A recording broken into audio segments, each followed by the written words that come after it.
안녕하세요. 책 데이트 시간입니다. 오늘 소개해드릴 책은 리더의 말그릇이라는 책입니다.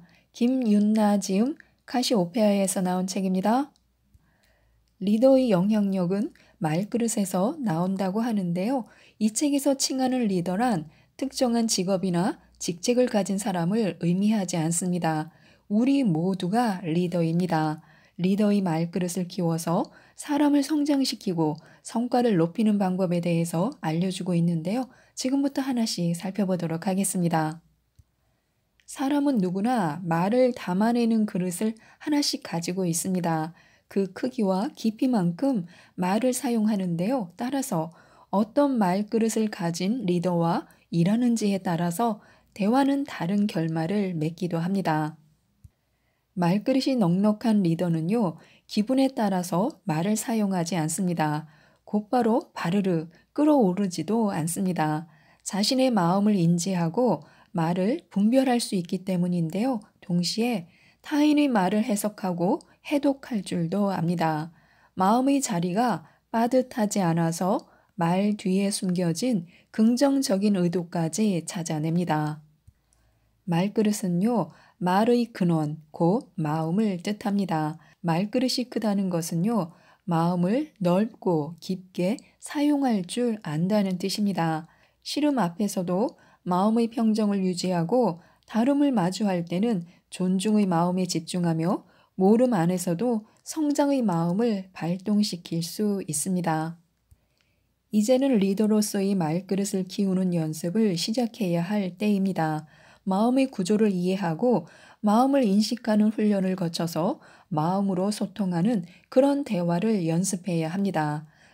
리더의 말그릇은 어때야 할까요? 직원의 제안이나 의견이 마음에 안 들 수도 있습니다. 해결할 수 있는 게 있는 반면에 당장 방법이 없는 것도 있을 수 있습니다. 동의하는 것도 있고 엉뚱하다고 생각되는 것들도 있습니다. 그럴 때는 그 말에 걸려 넘어지지 않도록 노력하면서 상대방의 마음을 따라가 보는 것이 좋습니다. 그러다 보면 투명한 대화를 주고받을 수 있게 되는데요. 고마움과 미안함에 관하여 또 숨기고 싶었던 두려움까지도 새로운 요청과 대안이 나오기도 합니다. 리더가 감정과 의도를 묵살하지 않을 때 후배들도 리더의 마음을 모른 척하지 않습니다. 말그릇이 큰 리더는요, 그 시간을 버티어낼 수 있습니다. 즉, 넉넉한 말그릇이 있다면요, 말그릇이 큰 리더는 회의 테이블 너머로 사람의 마음을 살필 줄 압니다.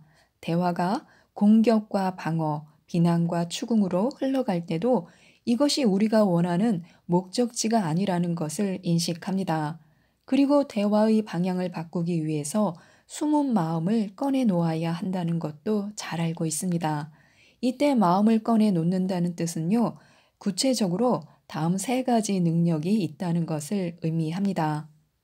먼저, 말그릇이 큰 리더는요, 자기 마음을 알아차리는 능력이 있습니다. 마음을 알아차린다는 것은요, 자신의 속마음에 귀를 기울인다는 뜻인데요. 여러 감정이 스쳐 지나갈 때 진짜 감정을 포착합니다. 순간적인 짜증과 분노가 밀려올 때조차 그 신호를 이해하고 내가 원하는 것이 무엇인가 라고 스스로에게 질문할 수 있습니다. 마음의 좌표를 정확하게 알고 있으면요, 쉽게 흔들리지 않습니다. 이기고 지는 것, 맞고 틀린 것에만 신경 쓰느라 자기 마음에 집중하지 못하는 리더는요, 핵심 감정과 욕구를 구분하기가 어렵습니다. 그래서 상대방의 말 한마디에 압도되어 버리거나 화를 내면서 말을 쏟아내느라 핵심을 벗어나게 됩니다. 두 번째는요, 말그릇이 큰 리더는 타인의 마음을 소화하는 능력이 있습니다. 삼키기 어려운 말을 잘게 부수고 녹이는 방법을 알고 있습니다. 동시에 많은 정보 속에서 의미 있는 단서들을 추려내는 그런 예리한 눈을 가졌습니다. 스쳐 지나가는 서늘한 표정, 피하고 싶어 하는 몸동작, 주저하는 입모양을 살필 줄 압니다. 말그릇이 큰 리더는요, 대부분의 사람들이 자신의 감정과 욕구를 알아차리는데 미숙하다는 것을 알고 있습니다. 귀로 들어오는 정보가 전부가 아님을 아는 것인데요. 화를 내는 사람에게서 두려움을 읽어내고 도망가는 뒷모습에서 자기 보호의 욕구를 발견합니다. 세 번째는요, 말그릇이 큰 리더는 마음과 말을 연결시키는 그런 능력을 가지고 있습니다. 말로 산통을 깨지 않습니다. 그들의 언어는 따뜻하고 명확합니다. 정확하지만 날카롭지 않고 인간적이지만 느슨하지 않습니다. 공감하고 격려하고 질문하고 주장하고 요청하는 기술을 적절하게 사용합니다. 의견을 받아들일 수 없다고 해서 무시하지 않고 문제를 깨닫게 해주겠다고 감정폭력을 휘두르지도 않습니다. 말그릇이 큰 리더와 대화할 때는요, 일과 관계 둘 중에서 하나를 선택할 필요가 없습니다. 좋은 관계를 통해서 일에 더 집중할 수 있고요, 일을 하면서 함께 성장하기 때문에 시간이 지날수록 두터운 믿음이 쌓입니다. 넉넉한 말그릇은 재능의 영역이 아니라요. 그것은 학습의 영역입니다. 원리에 대한 이해, 맥락을 살피는 유연성, 분위기를 감지하는 민감함, 실행에 옮기는 용기, 실패해도 포기하지 않는 인내 등이 필요한 일이라 처음부터 잘하는 사람은 아무도 없습니다. 말그릇을 키운다는 것은요, 지금의 나를 뜯어 고치는 일이 아니고요, 다른 사람이 되거나 완벽한 사람이 되어야 하는 것도 아닙니다. 오히려 부족하고 한계를 지닌 자신을 이해하고 받아들이는 과정에 가깝습니다. 예를 들어, 나는 계획대로 안 되면 쉽게 발끈하구나. 이런 상황일 때 긴장하고 시야가 좁아지는구나 하면서 자신을 이해하는 과정입니다. 그리고 이것에 익숙해지면요, 다시 또 비슷한 상황이 발생했을 때, 내가 또 긴장했네. 한숨 돌리고 대화해보자 라고 자신을 다독일 수도 있습니다. 사람의 마음에는요, 늪지대가 존재합니다. 그곳에는 해결되지 못한 상처나 숨겨둔 이야기들이 삽니다. 괜찮다가도 어떤 상황, 특정 감정과 생각에 빠지면요, 자신도 모르게 빨려 들어갑니다. 늪지대에 발목이 잡히면요, 말이 좋게 나가기가 어렵습니다. 어떤 사람들은요, 종종 억울함을 느낍니다. 나중에 돌려받아야지 하고 계산하면서 잘해주는 것은 아닌데요. 그런데 베푼 마음을 몰라주면 작은 서운함들이 쌓여서 막 억울해집니다. 아무도 내게 관심 없어. 항상 나만 베풀어야 해 하는 생각까지 더해지면요, 화가 납니다. 이러지 말아야지 하는 생각 때문에 대놓고 말하기도 못합니다. 이렇게 억울함과 분노라는 감정, 또 사람들은 나에게 관심이 없다라는 생각의 늪에 빠질 때 말이 자꾸만 날카로워집니다. 말해놓고 금방 후회하지만요, 그 순간만큼은 참기가 어렵습니다. 리더가 다른 사람의 마음보다 자신의 마음을 먼저 돌봐야 하는 이유도 여기에 있습니다. 자신의 말이 건강한 방식으로 표현되지 않는다면요. 그리고 그것이 반복된다면 마음속에 그럴 만한 이유가 있는 것입니다. 말은 마음에서 나옵니다. 혀끝에서 나오는 게 아니라요. 내 안의 깊은 곳으로부터 시작됩니다. 비전을 제시하고 설득하고 직원들의 동기를 자극하는 말의 힘은요, 기술로 완성되지 않습니다. 비전을 외칠 때 멍하니 있는 직원을 보면서도 불편한 마음을 감당하는 능력, 저는 당신과 달라요 라고 말하는 사람을 편안하게 바라볼 수 있는 능력이 준비될 때 비로소 리더의 말이 완성됩니다. 감정은 쉽게 사라지지 않는데요. 소화되지 않은 감정은 내면에 쌓이기만 합니다. 말로 표현하지 않아도 그 감정들은 무심코 내뱉은 한숨 소리에서, 굳게 담은 입과 가느다란 눈초리에서, 길고 긴 침묵에서 여과 없이 새어 나옵니다. 감정은 무시당하는 것을 몹시 싫어하기 때문에 쌓인 감정은 어떤 식으로든 터지게 마련입니다. 종로에서 뺨 맞고 한강에서 눈 흘긴다라는 말이 있듯이요. 그 당시에는 대범한 척 넘어가 놓고 작은 문제로 거세게 몰아치게 됩니다. 혹은 회사에서는 참으면서 집에 와서 아이들을 잡게 됩니다. 너까지 나를 무시하냐라면서 감정을 폭발시키는 것입니다. 이처럼 감정은 만만한 상대가 아닌데요. 꾹꾹 눌러 참기만 하면요. 결국에는 두통이나 위장장애처럼 몸으로도 나타납니다. 인내력이 고갈되어 버리거나 불필요한 곳에 정신적 에너지를 소진해서 정작 필요한 일에 집중하지 못하게 됩니다. 이처럼 감정을 거추장스러운 존재로 취급하면요. 개인과 일에 부작용을 남기게 됩니다.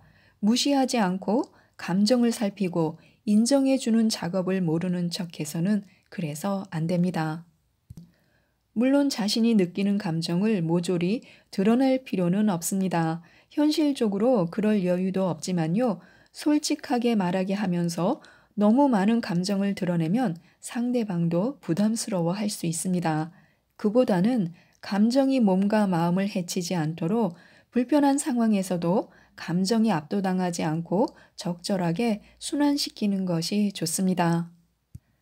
나는 이것을 원해 라고 말하는 것을 우리는 어색해 합니다. 대신 그것은 싫어 라고 표현하는데요. 불평하고 짜증냅니다. 욕구를 알아차리지 못한 상대방을 비난합니다. 욕구는 기대와 바람으로 이어지는 특정한 감정을 불러일으킵니다. 바람이 채워졌을 때는 만족감을 경험하게 되고 기대에 못 미치거나 실패했을 때는 부정적인 감정을 느끼게 됩니다. 부정적 정서를 느끼는 것은 문제라기보다는요, 필요한 것을 알려주는 신호라고 해석해야 합니다. 기분이 나쁘면 나쁠수록 어떤 욕구가 강렬했다는 뜻입니다.